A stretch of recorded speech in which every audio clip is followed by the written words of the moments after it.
नमस्कार। कभी सोचा है कि अचानक पैसों की जरूरत आ पड़े, लेकिन आप अपने वो शेयर्स जो इतना अच्छा परफॉर्म कर रहे हैं उन्हें बेचना भी नहीं चाहते? तो ऐसे में क्या किया जाए? क्या कोई रास्ता है? जी हाँ, बिल्कुल है। और इसी मुश्किल का एक बहुत ही शानदार समाधान है लोन अगेंस्ट शेयर्स, या जिसे हम शॉर्ट में LAS भी कहते हैं। तो चलिए आज इसी के बारे में गहराई से बात करते हैं। आखिर ये लोन अगेंस्ट शेयर्स है क्या, और ये आपकी लिक्विडिटी की पजल को कैसे सॉल्व कर सकता है। देखिए, लोन अगेंस्ट शेयर्स, जैसा कि नाम से ही पता चल रहा है, एक तरह का सिक्योर्ड लोन है। इसमें होता क्या है कि आप अपने शेयर्स को किसी बैंक या NBFC के पास गिरवी रखते हैं, मतलब कोलैटरल की तरह, और उसके बदले में आपको फंड्स मिल जाते हैं। और जानते हैं इसकी सबसे अच्छी बात क्या है? आपके शेयर्स की ओनरशिप आपके पास ही रहती है। आपने उन्हें बेचा नहीं, सिर्फ गिरवी रखा है। अच्छा, अब सवाल आता है कि इसका प्रोसेस कैसा होता है। ये काफी सीधा साधा है। सबसे पहले आप लेंडर के पास जाते हैं, अपने जरूरी डॉक्यूमेंट्स जमा करते हैं। फिर लेंडर आपकी एलिजिबिलिटी और आपके शेयर्स की वैल्यू चेक करता है। इसके बाद लोन टू वैल्यू यानी LTV के आधार पर आपका लोन सैंक्शन हो जाता है। आप शेयर्स को कोलैटरल की तरह ऑफर करते हैं और बस लेंडर आपको लोन का पैसा दे देता है। चलिए अब बात करते हैं LAS के सबसे जरूरी नियम की। ये एक ऐसा कोर मैकेनिक है जिसे समझना बोरोवर और लेंडर दोनों के लिए ही बहुत जरूरी है। और वो जादुई नंबर है 50%। जी हाँ, 50%। रिजर्व बैंक ऑफ इंडिया यानी RBI का ये नियम है कि 100 करोड़ से ज्यादा के एसेट साइज वाली NBFCs के लिए लोन टू वैल्यू रेशो हर हाल में, हर समय 50% पर मेंटेन रहना चाहिए। चलिए इसको एक आसान से उदाहरण से समझते हैं तो सब क्लियर हो जाएगा। मान लीजिए किसी के पोर्टफोलियो की वैल्यू है 10 लाख रुपए और उन्होंने लोन लिया है 5 लाख रुपए का। तो इस केस में लोन टू वैल्यू यानी LTV रेशो कितना हुआ? बिल्कुल सही, 50%। मतलब सब कुछ RBI के नियमों के हिसाब से है, एकदम सेफ जोन में। लेकिन कहानी में एक ट्विस्ट है। मार्केट तो हमेशा एक जैसा नहीं रहता, है ना? अब सोचिए, मार्केट में थोड़ी गिरावट आती है और पोर्टफोलियो की वैल्यू 10 लाख से घटकर हो जाती है 9 लाख रुपए। अब क्या होगा? लोन तो 5 लाख का ही है, लेकिन पोर्टफोलियो की वैल्यू अब 9 लाख है। तो नया LTV रेशियो हो गया 55.5%। और यहीं पर खेल बिगड़ जाता है, क्योंकि ये 50% की लिमिट को पार कर गया। इसी सिचुएशन में लेंडर की तरफ से आता है एक मार्जिन कॉल। तो अब इस मार्जिन कॉल से निपटने के लिए क्या करना होगा?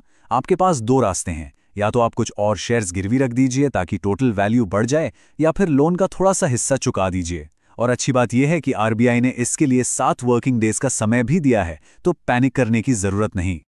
ठीक है, तो हमने LTV का ये जरूरी नियम तो समझ लिया, लेकिन थ्योरी के अलावा प्रैक्टिकल बातें भी तो जाननी जरूरी है ना?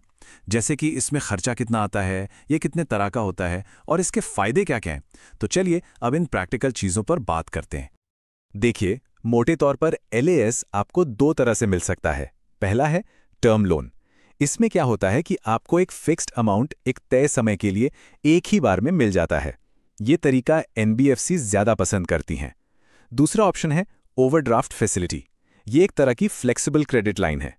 आपको एक लिमिट मिल जाती है और आप अपनी जरूरत के हिसाब से उसमें से पैसे निकालते और जमा करते रहते हैं। ये तरीका बैंकों में ज्यादा कॉमन है।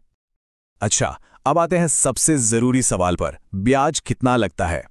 तो देखिए, LSA पर इंटरेस्ट रेट आमतौर पर 10.5% से 12% के बीच होता है।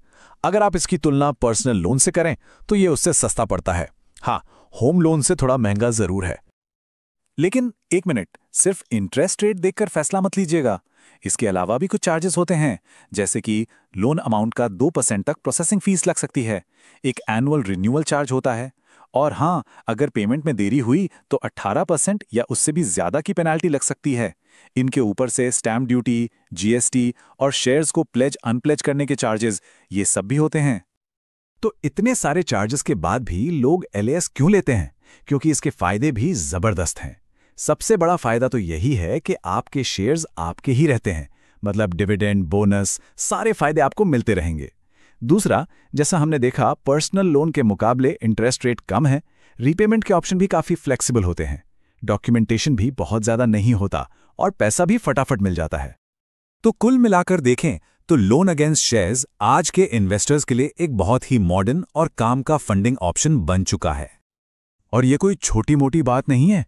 आपको अंदाजा है, इसका मार्केट कितना बड़ा है? अगस्त 2023 के आंकड़ों के हिसाब से भारत में एलएसआई मार्केट करीब 10,000 करोड़ रुपए का था। इससे साफ पता चलता है कि चाहे रिटेल इन्वेस्टर हो, प्रमोटर्स हो या बड़ी-बड़ी कंपनियां, हर कोई इसका फायदा उठा रहा है। और यहीं पर एक बहुत ही दिलचस्प बात सामने आती है कि आज का जो मॉडर्न एलएएस है वो काफ़ी हद तक डिजिटाइजेशन की देन है। ये हमारे देश में जिस तेज़ी से डीमैट अकाउंट्स बढ़े हैं और हमारा डिजिटल इंफ्रास्ट्रक्चर सुधरा है, उसके साथ बिल्कुल परफेक्टली अलाइन करता है। तो आखिर में एक सवाल सोचना तो बनता है, क्या अपने बेस्ट परफॉर्मिंग एसेट्स को बेचे बिना सिर्फ अपने पोर्टफोलियो को लेवरेज करके अपने अगले फाइनेंशियल गोल को अनलॉक किया जा सकता है? शायद इसकी चाबी यहीं कहीं छुपी हो।